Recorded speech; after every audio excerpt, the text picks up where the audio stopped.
this new Bloodsport is shocking the internet. No refs, no rules, and no mercy. Just violence in its purest form. Because the King of the Streets Fight Club makes sure everyone goes back home with a scar they'll never forget. Like the recent fight between 23-year-old Lucas Suntgen and the 37-year-old Mamba, which really put the club on the map. Except it left Mamba with some serious injuries.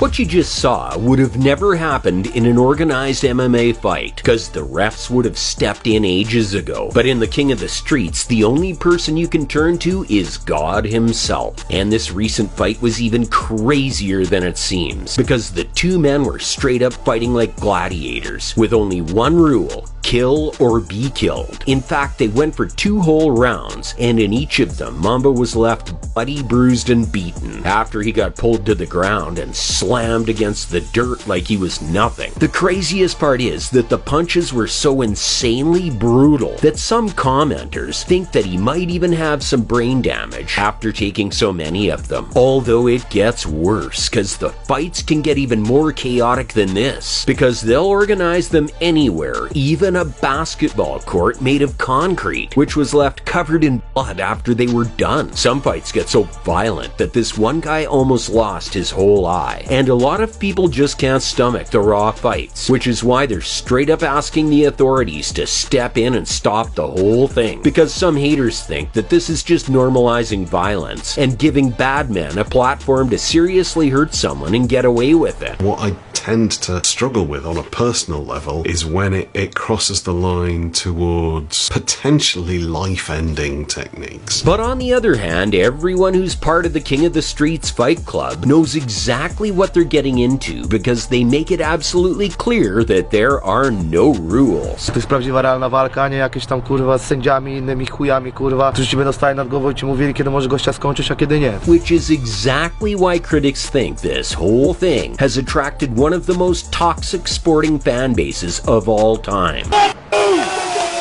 But let's be real, this is the only way for people to see unfiltered street-style fights, with no weight classes or specific fighting styles. But it's easy to see the internet's pretty divided on the whole thing, with some even being surprised how nobody's died from the fights yet, or at least had a career-ending or life-changing injury. But what do you think? Is the King of the Streets Fight Club bringing back real hand-to-hand combat, or are they just glorifying violence?